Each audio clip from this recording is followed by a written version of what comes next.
Hello friends, welcome to must dishes. तो चलिए आज बनाते हैं जिमीकंद की सब्जी एकदम नए और डिफरेंट तरीके से। ये खाने में बहुत ज़्यादा टेस्टी होता है, पर इसका प्रोसेस थोड़ा लंबा होता है और एक दिन पहले से ही सब्जी बनाने के लिए स्टार्ट हो जाता है और खाने में भी बहुत टेस्टी लगता है। बस थोड़ा सा टिप्स एंड ट्रिक्स भी चाहिए इसको बनाने के लिए। तो आज हम आपके साथ वही शेयर करेंगे, जिसे इसमें जो एक पानी होता है इसका जिमीकंद का, वो हाथों में लग जाता है या फिर गले में लग जाता है तो बहुत ज़्यादा खुजली होती है बाद तक, तो वो भी नहीं होगी और खाने में भी बिल्कुल डिफरेंट तरीके से बना के तैयार करेंगे सब्जी।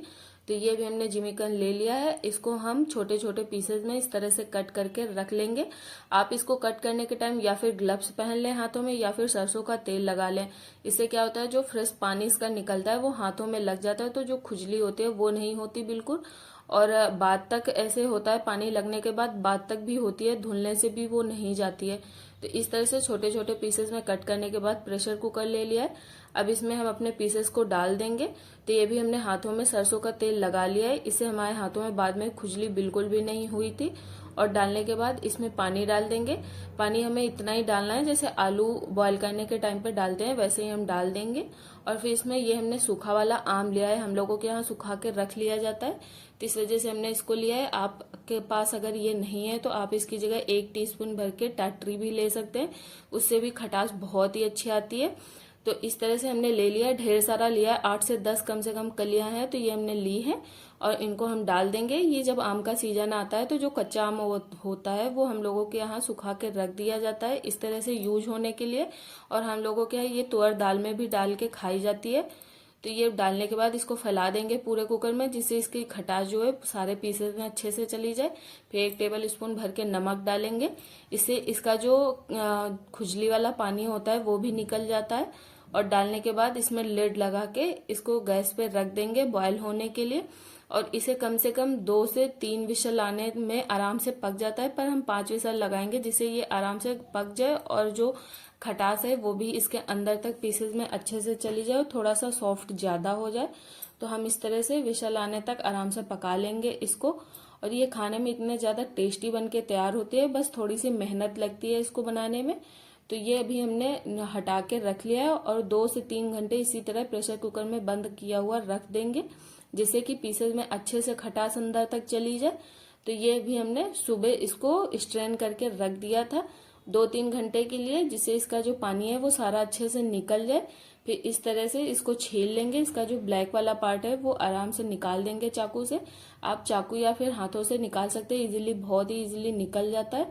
तो इस तरह से हमको निकाल देना है।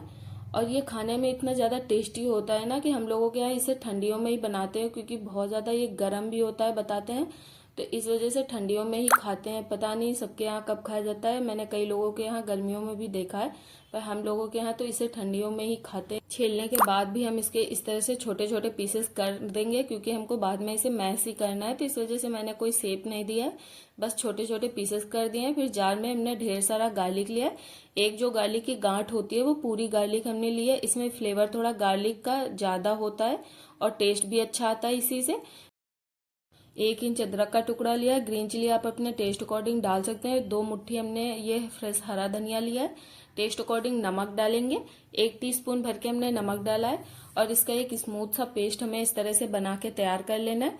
अब इसके लिए हम एक मसाला बना के तैयार करेंगे। तो ये हमने 1 टेबल स्पून अच्छे से भर के हमने धनिया पाउडर लिया है, 1/2 टेबल स्पून लिया है इसमें garam masala, 1/2 tablespoon red chili powder add करेंगे, आप अपने टेस्ट अकॉर्डिंग डाल सकते हैं। फिर इसमें ऐड करेंगे 1/2 टीस्पून धनिया पाउडर। फिर इसमें डालेंगे थोड़ा सा 1/2 टीस्पून के करीब जीरा पाउडर। इसमें मसाले थोड़े से ज्यादा जाते हैं, क्योंकि ये सब्जी बहुत ज्यादा तेज बनती है, तभी खाने में भी अच्छी लगती है। तो अभी मसाले डालने के बाद पानी डाल के इसको भिगो के रख देंगे, जिससे कि जो हमारे मसाले हैं वो अच्छे से फूल जाए और फिर पकाएंगे तभी इसमें टेस्ट आता है। तो ये भी हमने पैन ले लिया है। अब इसमें हम डालेंगे सरसों का तेल, कि इसमें सरसों के तेल से ही फ्लेवर आता है और टेस्ट भी बहुत अच्छा आता है। तो ये हमने अगर टेबल स्पून से नापे तो ये हमने 5 से 6 टेबल स्पून के करीब सरसों का तेल लिया है। फिर 1 टीस्पून जीरा, 1/2 टीस्पून हींग डाली है। फिर जो पेस्ट हमने धनिया का बना के रखा था उसको डाल देंगे, और डालने के बाद जब तक इसमें ऑयल सेपरेट ना हो जाए तब तक हमें पका लेना है। तो इस तरह से हमने ढक के पका लिया था, क्योंकि ऑयल जो है वो बाहर बहुत ज्यादा उछल रहा था, इस वजह से हमने ढक के इसको पकाया है। तो ये अभी आप देख सकते हैं मसाला हमारा अच्छे से पक चुका है।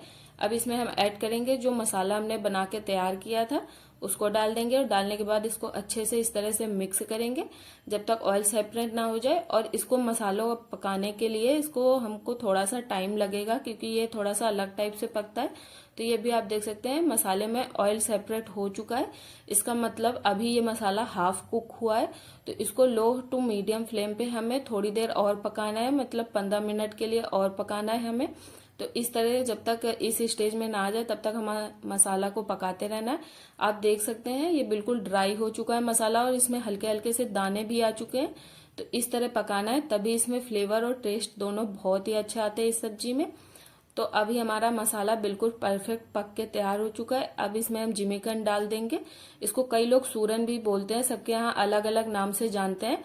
हमारे यहाँ जिमीकंद या सूरन दोनों बोलते हैं, तो मैं दो ही नाम जानती हूँ, ज्यादा तो नहीं मुझे पता है, पर बहुत सारे इसके नाम होते हैं अलग अलग स्टेट में अलग अलग। तो डालने के बाद इसको अच्छे से मसालों में मिक्स करने के बाद मैसर से अच्छे से मैश कर देंगे। इसका बेसिकली हमें एक भरता टाइप का बनाना है, पर वो सब्जी बहुत ही टेस्टी लगती है खाने में। तो इस तरह से हमें बिल्कुल भरता बना के तैयार कर लिया मैसर से मैश करने के बाद।